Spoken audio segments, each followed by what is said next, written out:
এই রমাদানে আমাদের কি করণীয়, কি বর্জনীয়, সংক্ষেপে 7টা করণীয় 7 মিনিটে, 7টা বর্জনীয় 7 মিনিটে বলে আমরা বিদায় নিব ইনশাআল্লাহ। বলেন, আসন্ন রমাদানে আমাদের 7টি করণীয়। 1 নম্বর করণীয়, এই রমাদানকে আপনি কোরআনময় করে তুলুন। কোরআনময় করে তুলুন 2025-এর রমাদান। এই হচ্ছে আজকের প্রোগ্রামের স্লোগান। কোরআনময় করতে রাজি আছেন? কোরআন তেলাওয়াত করতে রাজি আছেন? আমার প্রিয় ভাইরা, ধীরস্থিরভাবে কোরআন তেলাওয়াত করুন, তাড়াহুড়ো করে নয়। আনাস রাদিয়াল্লাহু তাআলা আনহু বলতেন, রুব্বা কারি লিল কোরআন ওয়াল কোরআন ইয়ালআনহু। কোরআনের অনেক কারি আছে যারা কোরআন পড়ে কিন্তু সওয়াব পায় না, বরং আল্লাহর কোরআন তার বিরুদ্ধে আল্লাহর দরবারে নালিশ করে আর লানত করতে থাকে। আমরা কি ওই রকম কোরআনের তেলাওয়াতকারী হতে চাই? না। ধীরস্থিরভাবে ওয়ারাত্তিলিল কোরআন তারতিলা, তারতিলের সাথে পড়বেন। বিষ্ণু ঈসা ইসলাম কানা ইয়ামুদ্দু সাওতাহু মাদ্দান, টেনে টেনে পড়তেন।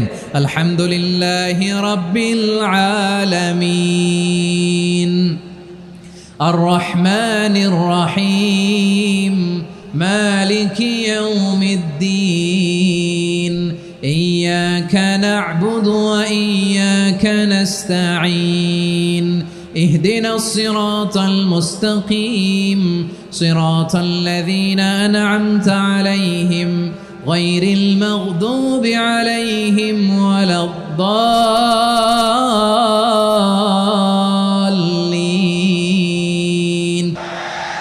كان يمد صوته مدا টেনে টেনে পড়তেন।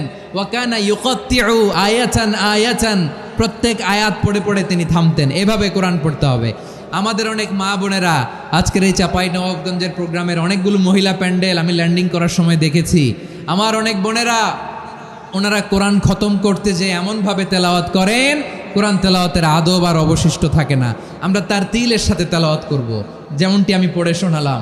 বিষ্ণু ইসলাম প্রতি আয়াত শেষে থামতেন, টেনে টেনে পড়তেন, তার তিলের সাথে পড়তেন, সুর করে পড়তেন। মানলাম ইয়াতাগান্না বিল কোরআন ফালাইসা মিন্না, যে সুর করে কোরআন পড়ে না সে আমার উম্মত হতে পারে। জাইনুল কোরআন বিআসওয়াতিকুম, বিষ্ণু বলেন সুর করে কোরআন পড়বা। অনেকে কোরআনের খতম তুলবার জন্য কোরআনরে একেবারে খতম করে দেয় না। আপনি ধীরস্থিরভাবে পড়ে যদি খতম দিতে পারেন মাশাআল্লাহ, না পারলে যতটুকু পারেন পড়বেন। এরপর অনুবাদ পড়ার চেষ্টা করবেন, তাফসির পড়ার চেষ্টা করবেন। আপনাদের জন্য এক অনন্য উপহার রয়েছে আমার পক্ষ থেকে, এক নজরে কোরআন। 114 সূরার সারমর্ম, সার নির্যাস আমরা নিয়ে এসেছি এখানে বাংলা ভাষায়। আমার জানা মতে খুব সম্ভবত এই প্রথম কাজ কেউ করে নাই।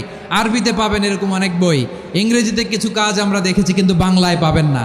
এত চমৎকারভাবে আমরা সূরাগুলোর সারমর্ম, সার নির্যাস তুলে ধরার চেষ্টা করেছি। 5 পৃষ্ঠায় আপনি জেনে যাবেন এই সূরার সেন্ট্রাল থিম কি, এই সূরায় কি কি নিয়ে আলোচনা করা হয়েছে, এই সূরা থেকে মূল লেসন কি, মূল শিক্ষা কি, সহজে আপনারা বুঝে যাবেন। সুযোগ হলে এটা সংগ্রহ করবেন। আপনারা যে কোনো ধরনের ভালো অনুবাদ আপনারা পড়বেন, তাফসির পড়বেন। আমরা কোরআনময় করতে চাই। খতম কোরআনে রমাদানের 1 খতম দেওয়ার একটা সহজ পদ্ধতি হচ্ছে রমাদানের প্রতি নামাজের পরে 4 পৃষ্ঠা। প্রতি নামাজের পরে কয় পৃষ্ঠা? 4 পৃষ্ঠা। তাহলে 5 ওয়াক্তে 4 পাঁচা 20 পৃষ্ঠা। হেফজে কোরআনগুলো 20 পৃষ্ঠা 1 পারা। এভাবে 30 দিনে আপনার 1 খতম হয়ে যাবে।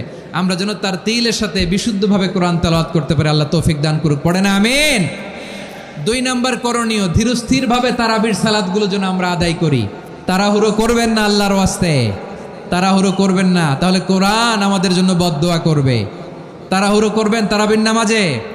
তারাবির নামাজ সালাতুত তারাবিহ মানে বিশ্রামের নামাজ। আর আমরা পড়ি সলাতুল কেতার, রেলগাড়ির মতো নামাজ। না, এরকম করবেন না। ইমাম সাহেবদেরকে আশ্বস্ত করুন যে ইমাম সাহেবরা আমরা পিছনে আসি আপনাদের সাথে, আপনি আস্তে আস্তে পড়েন, তার তিলের সাথে পড়েন, ধীরস্থিরভাবে তারাবির সালাত পড়বেন। সারা বছর এই সুযোগ হয় না দাঁড়িয়ে কোরআন শোনার, এরকম আয়োজন ব্যবস্থাপনা সারা বছর আর আমরা পাই বলেন তো? না। তারাবির সালাতের রাকাত বিতর্ক এড়িয়ে চলুন। রাকাত নিয়ে বিতর্ক করবেন না। 8 রাকাত 20 রাকাত নিয়ে যে মারামারি এই দেশে, এটা শয়তানের ফন্দি। চিল্লায় বলেন, এটা কার ফন্দি? আমরা 20 রাকাত পড়ি, আপনারা হয়তো 8 রাকাত পড়েন, কোনো অসুবিধা নাই। আমরা যারা 20 রাকাত আমরা পড়তেছি, আমরা 20 রাকাতের কথাই বলি। 20 রাকাত আমরা পড়বো আজীবন। সৌদি আরবে মক্কা মদিনায় 20 রাকাত পড়ে, কোনো অসুবিধা নাই। অন্যান্য মসজিদগুলো 8 রাকাত পড়ে। এই নিয়ে এদের মধ্যে মারামারি আছে? হ্যাঁ। আর এই জন্য রাকাত বিতর্ক এড়িয়ে চলবেন। প্রিয় ভাইয়েরা, আপনার আমল আল্লাহর কাছে কবুল হবে সংখ্যার বিচারে না উত্তমতার বিচারে? বলেন তো। উত্তমতার বিচারে। কত চমৎকার ভাবে আপনি আল্লাহর সামনে দাঁড়াতে পারছেন এটা বিবেচ্য। রুকু সেজদাগুলো সুন্দরভাবে করবেন। রুকু থেকে সোজা হয়ে দাঁড়ানো ওয়াজিব, দুই সেজদার মাঝখানে সোজা হয়ে বসা ওয়াজিব। এই তা'দিলুল আরকান বাদ দিলে হানাফি মাযহাব মতে সৌ সেজদা দিতে হবে, অন্য মাযহাব মতে নামাজই হবে না আপনার। এই জন্য ধীরস্থিরভাবে তারাবির সালাত যেন আমরা আদায় করি। পারা যাবে তো ইনশাআল্লাহ।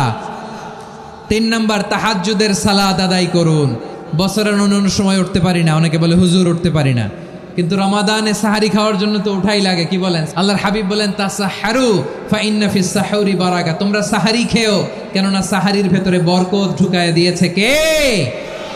একটা খেজুর, এক গ্লাস পানি খেলেও সারা দিন আপনাকে তরতাজা রাখে কে? তো সাহারির জন্য যেহেতু উঠতেই হয়, সাহারি খাওয়ার আগে বা পরে 2 রাকাত 4 রাকাত তাহাজ্জুদ পড়া যাবে না? রব্বুল আলামিন বলেন ওয়ামিনাল লাইলি ফাতাহাজ্জাদ বিহি নাফিলাতান লাকা আসা আইয়াবআসাকা রাব্বুকা মাকামান মাহমুদা। ও নবী, রাতের কিছু অংশ সময় তাহাজ্জুদের সালাত আপনি আদায় করবেন, কারণ এই তাহাজ্জুদ হলো আপনার জন্য নাফিলাতাল লাক, অতিরিক্ত ফরজ। আপনাকে মাকামে মাহমুদে অধিষ্ঠিত করবে কে? এজন্য যারা সম্মানিত হতে চান, সম্মানের আসনে যেতে চান, তাদের জন্য তাহাজ্জুদ অবধারিত। আমরা রমজানে সাহারির আগে তাহাজ্জুদ পড়তে চাই কি চাই না? এই নামাজটারে আল্লাহ বড্ড ভালোবাসেন। কেন জানেন? কারণ গভীর ঘুমকে স্যাক্রিফাইস করে আমরা এই নামাজ পড়ি। ঘুমের আরবি জানা আছে কারো? ঘুমরে আরবিতে কি বলে? অনেকগুলো আরবি আছে। একটা আরবি হচ্ছে নুআস, তন্দ্রা, তন্দ্রা, আমানাতান নুআসা কোরআনে এসেছে।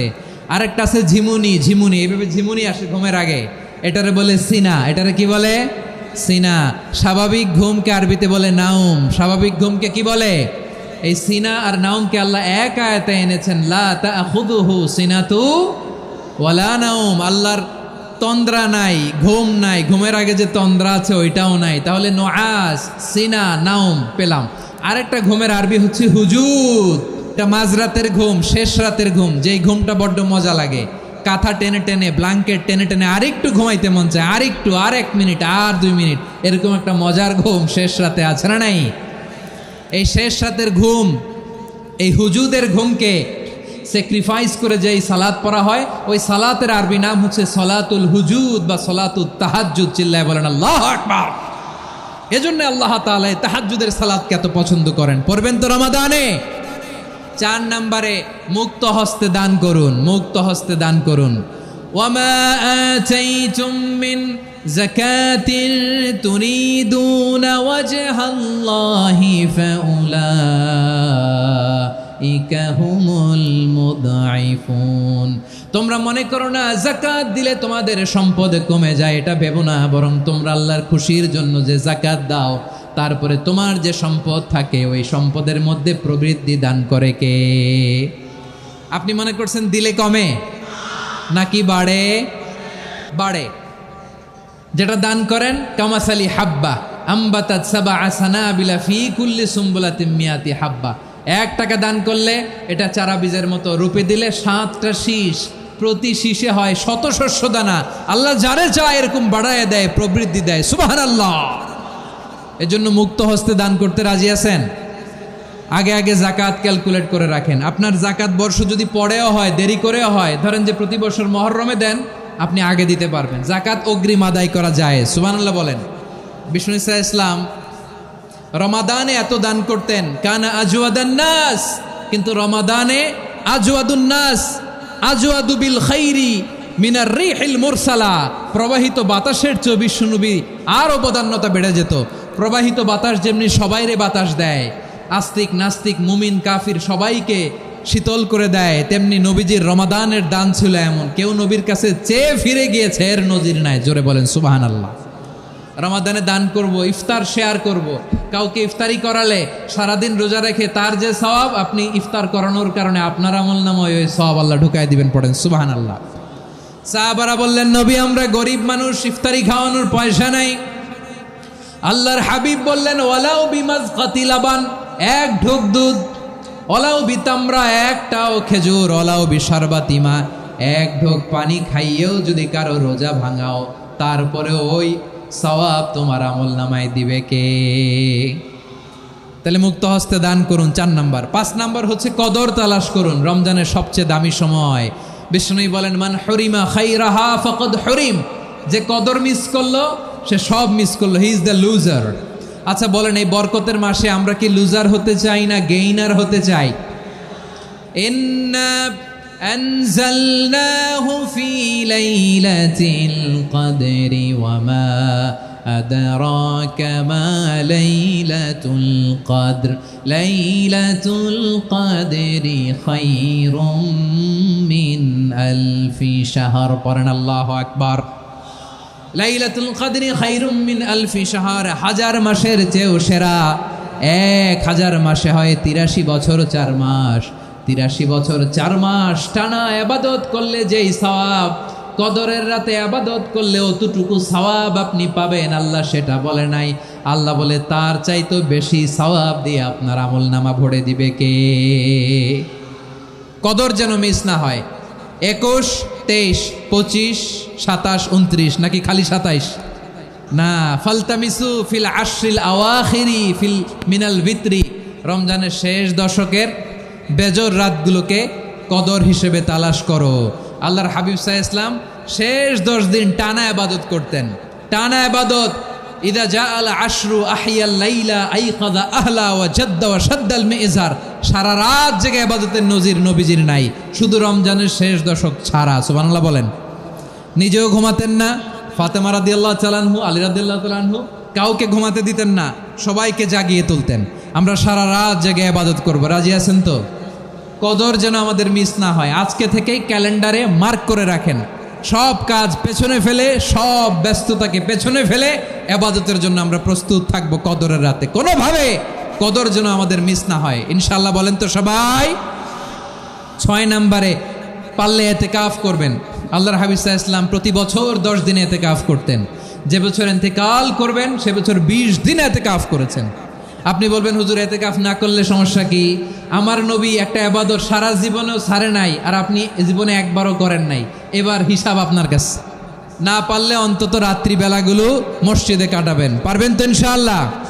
সব শেষে শিশু এবং নারীদের ব্যাপারে বিশেষ খেয়াল রাখবেন। শিশুদের রমাদানের ব্যাপারে উৎসাহ দেন, তাদের প্রস্তুতি নেওয়ান, তাদেরকে রোজা রাখতে দিবেন। আমার ভাইয়েরা এবং বোনেরা, পর্দার আড়ালে মায়েদেরকে বলবো, চাপাই নবাবগঞ্জের মায়েরা, 1 দিন 2 দিন না খেয়ে থাকলে আপনার ছেলে মেয়ে মারা যাবে না।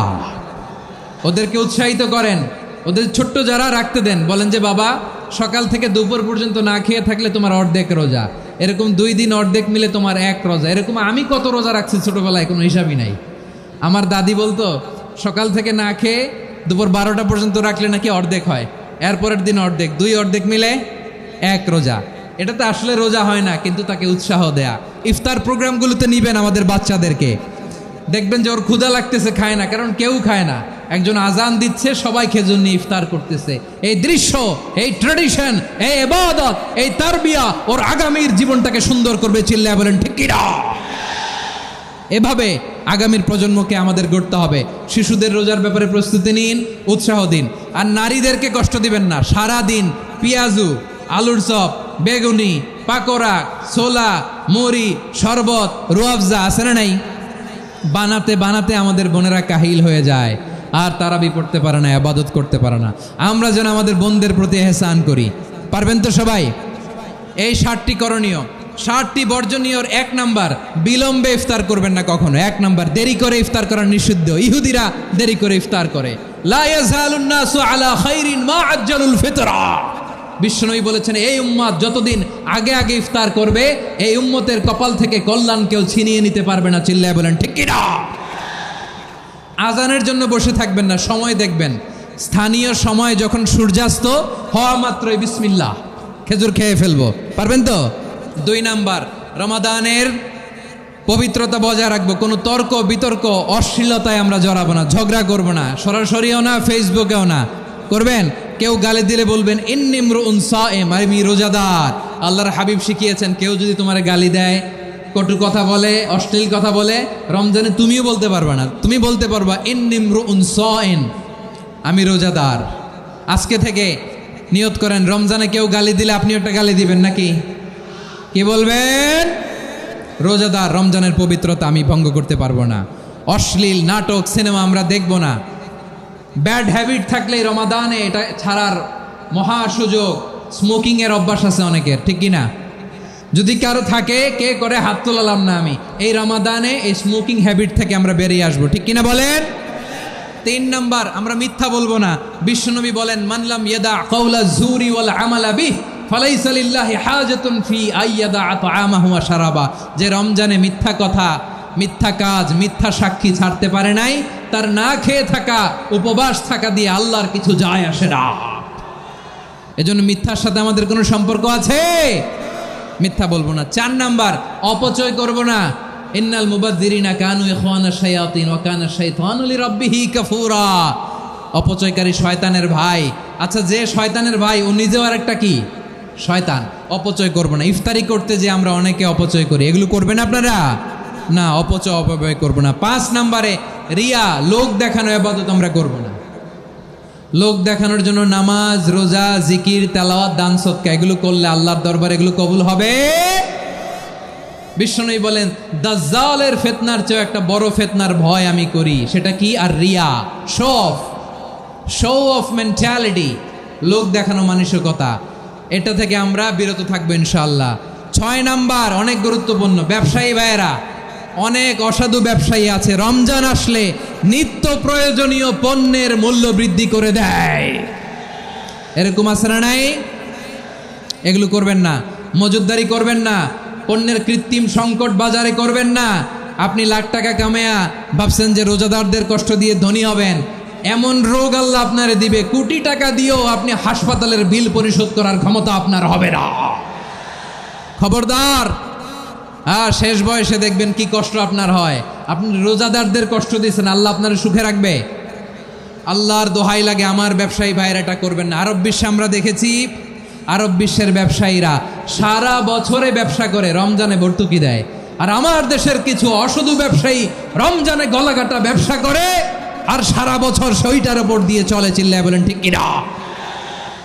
করবেন না, এটা করবেন না। নিত্য প্রয়োজনীয় পণ্যের মূল্য বৃদ্ধি করা হারাম, পণ্যের কৃত্রিম সংকট তৈরি করা হারাম, মজুদদারি করা হারাম, রোজাদারদেরকে কষ্ট দেয়া হারাম, এটা করবেন না। 7 নাম্বারে সর্বশেষ কথা, অধীনস্থ যারা আছে তাদের কাজের চাপ আপনারা কমিয়ে দিবেন। কাজের লোক, ফ্যাক্টরির ওয়ার্কার, স্টাফ, তাদের প্রতি যদি রহম করেন, আপনার উপর রহম করবে কে? এই পবিত্র রমাদানের 7টা করণীয়, 7টা বর্জনীয় মনে রাখা যাবে তো ইনশাআল্লাহ? রমজানের 7টা করণীয় এবং বর্জনীয় যে আমরা শুনলাম, পালন করার তৌফিক দান করো।